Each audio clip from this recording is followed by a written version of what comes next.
ಈ ಮರಣಕ್ಕಿಂತ ಮರಣ ಭಯ ಅನ್ನೋದು ತುಂಬಾ ಘೋರವಾದಮ್ಮ. ಇಲ್ಲಿ ಬೀಳೋ ಲಾಂಗೇಟು ನನ್ ಕುತ್ತಿಗೆಗೆ ಏನಾದ್ರೂ ಬಿದ್ದಿದ್ರೆ ನಿನ್ ಜೊತೆ ಮಾತಾಡಕ್ ನಾನು ಇರ್ತಾನೆ ಇರ್ಲಿಲ್ವಲ್ಲಮ್ಮ. ಎಲ್ಲ ಯೋಚನೆ ಮಾಡಿ ನೋಡಿದ್ರೆ ಜೀವನದಲ್ಲಿ ಏನೂ ಇಲ್ಲಮ್ಮ. ಈ ಜೀವ ಯಾವತ್ ಬೇಕಾದ್ರೂ ಹೋಗುತ್ತೆ ಅನ್ನೋ ಸತ್ಯ ಗೊತ್ತಿದ್ರು ಕೂಡ ಆಸ್ತಿ, ಅಂತಸ್ತು, ಅಧಿಕಾರ, ಜಾತಿ, ಮತ ಅಂತ ಕಿತ್ತಾಡ್ತಾರೆ. ಏನೇನೆಲ್ಲ ಮಾಡ್ತಾರಮ್ಮ. ಬೇರೆ ಯಾರನ್ನ ಯಾಕಮ್ಮ, ನನ್ನನ್ನೇ ತಗೋ. ನಾನು ಏನೇನೆಲ್ಲ ಮಾಡ್ದೆ. ರಮೇಶನ್ ಜೊತೆ ಜಗಳ ಆಡ್ದೆ, ಅವನ ಮೇಲೆ ಸೇಡ್ ತೀರ್ಸ್ಕೋಬೇಕು ಅಂತ ಏನೆಲ್ಲ ಮಾಡ್ದೆ ಅಮ್ಮ. ಅದನ್ನೆಲ್ಲ ನೆನ್ಸ್ಕೊಟ್ರೆ ನನ್ ಬಗ್ಗೆ ನನ್ಗೆ ಅಸಹ್ಯ ಆಗತ್ತೆ. ಅದ್ಯಾಕಮ್ಮ, ಈಗ ಸ್ವಲ್ಪ ಹೊತ್ತಿಗೆ ಮುಂಚೆನೆ ನನ್ನ ಕಾವಲ್ ಕಾಯೋರ್ ಮೇಲೆನೆ ಪಿಸ್ತೂಲ್ ಎತ್ಕೊಂಡು ಗುಂಡಾರ್ಸೋಕ್ ಹೋಗಿದ್ದೆ. ಆದ್ರೆ ಈ ಮರಣ ಭಯ ಅನ್ನೋದು ನನ್ನನ್ನು ಯಾವ ಲೆವೆಲ್ ಕಾಡ್ತಿದೆ ಅನ್ನೋದನ್ನ ನೀನ್ ಅರ್ಥ ಮಾಡ್ಕೋ. ಮಲಕ್ಕೊಂಡ್ರೆ ನೆಮ್ಮದಿಯಾಗಿ ನಿದ್ದೇನು ಮಾಡಕ್ಕಾಗಲ್ಲಮ್ಮ.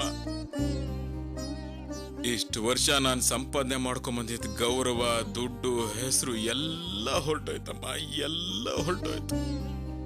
ನಿಶೆ ಜಾಸ್ತಿ ಆಗಿದೆ ಅನ್ಸುತ್ತೆ, ಸುಮ್ನೆ ಹೋಗಿ ಮಲ್ಕೊಳ್ಳಿ. ಇಲ್ಲಮ್ಮ, ನಾನ್ ನಿಶೆಲ್ ಮಾತಾಡ್ತಿಲ್ಲ. ನಿಶೆಯಲ್ಲಿರೋವಾಗ್ಲೇ ಸುಮಾರು ಸತ್ಯ ಹೊರಗೆ ಬರುತ್ತೆ ಅಂತಾರೆ. ನಾನ್ ಮಾಡಿದ ತಪ್ಪು ತುಂಬಾ ತಪ್ಪು.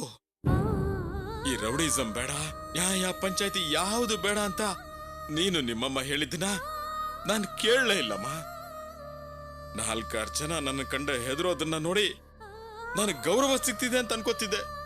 ಆದ್ರೆ ಈಗ ಅದೆಲ್ಲ ತಪ್ಪು ಅಂತ ನನಗೆ ಅರ್ಥ ಆಗೋಯ್ತಮ್ಮ, ಅರ್ಥ ಆಗೋಯ್ತು. ನನಗ್ ಬರ್ತಿರೋ ಜೀವ ಭಯ ನನಗೆಲ್ಲಾನು ಅರ್ಥ ಮಾಡಿಸ್ಬಿಡ್ತಮ್ಮ.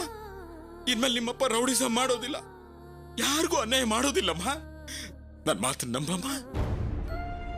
ನಿಶೆ ಇಳಿದ್ಮೇಲೆ ಬೆಳಗ್ಗೆ ಎದ್ದನ್ನೇ ಹೇಳ್ತೀರಾ? ಖಂಡಿತ ಇದೇ ಮಾತನ್ನ ಹೇಳ್ತೀನಮ್ಮ. ನಾನು ಈ ಕ್ಷಣದಿಂದ ಬದಲಾಗಿದ್ದೀನಿ. ದೊಡ್ಡ ಪ್ರಾಣಾಪಾಯದಿಂದ ತಪ್ಪಿಸ್ಕೊಂಡು ಬಂದ್ರು ಅದನ್ನ ಕಂಡು ನನ್ನ ಮಗಳು ಗಾಬರಿ ಆಗ್ಲಿಲ್ಲ, ನನ್ ಮೇಲೆ ಒಂದ್ ಚೂರು ಪ್ರೀತಿ ತೋರಿಸ್ಲಿಲ್ಲ ಅಂದ್ಮೇಲೂ ನಾನ್ ಬದುಕಿದ್ ಏನಮ್ಮ ಪ್ರಯೋಜನ? ಎಲ್ಲ ಸಂಪಾದನೆ ಮಾಡಿರೋ ನಾನು ಮಗಳ ಪ್ರೀತಿನ ಸಂಪಾದನೆ ಮಾಡಲಿಲ್ಲ ಅಂದ್ರೆ ನಾನೆಂಥ ಅಪ್ಪ ಅಮ್ಮ, ನಾನೆಂಥ ಅಪ್ಪ? ಇಷ್ಟೆಲ್ಲ ಮಾತಾಡೋ ನೀವು ರಮೇಶ್ ಭಾವನ್ ಜಾಗನ ಕಿತ್ಕೊಳ್ಳೋಕ್ ಪ್ಲಾನ್ ಮಾಡಿದ್ರಲ್ಲ, ಅದ್ ನ್ಯಾಯನಾ? ಆ ವಿಷಯ ನಿನಗೆ ಗೊತ್ತಾಗೋಯ್ತಾ?